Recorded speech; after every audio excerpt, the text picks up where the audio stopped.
بسم اللہ الرحمن الرحیم۔ السلام علیکم معزز سامعین۔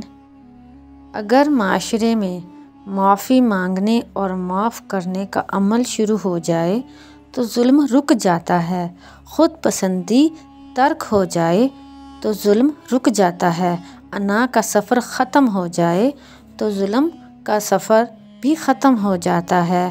ہر وہ شخص جو اللہ سے معافی کا خواستگار ہے اسے سب کو معاف کر دینا چاہیے۔ جس نے معاف کیا وہ معاف کر دیا جائے گا۔ دوسروں پر احسان کرنے سے ظلم کی یاد ختم ہو جاتی ہے۔ حق والے کا حق ادا کر دو، بلکہ اسے حق سے بھی ماسوا دو۔ بس اتنے عمل سے ظلم ختم ہو جائے گا۔ جس معاشرے میں مظلوم اور محروم نہ ہوں وہی معاشرہ فلاحی ہے۔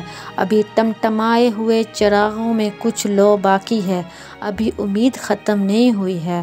آواز آ رہی ہے کہ مایوس نہ ہونا، انتشار ختم ہو جائے گا، آرزوؤں کا ہنگامہ دور ہو جائے گا۔ ہماری موجودہ حالت یہ ہے جیسے اندھیرے میں دو فوجیں ٹکرا رہی ہوں، کسی کو کچھ نہیں معلوم کیا ہو رہا ہے۔ کون ہے جو سیاہی گھول رہا ہے؟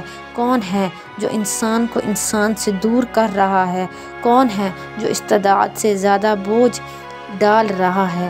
کون ہے جس نے اس قوم کو خدا کے خوف سے زیادہ غریبی کے خوف میں مبتلا کر رکھا ہے؟ بدلہ لینے کی تمنا ظلم کی اساس ہے۔ اگر ہم دولت مندوں کی آرائشوں کی تعریف کرنا چھوڑ دیں تو شاید دنیا میں ظلم کم ہو جائے۔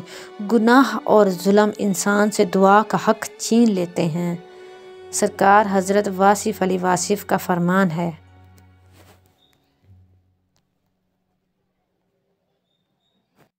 اگر آپ مزید اچھی ویڈیو کے خواہش مند ہیں تو اس چینل کو ضرور سبسکرائب کریں اور آگے شیئر کریں۔ شکریہ۔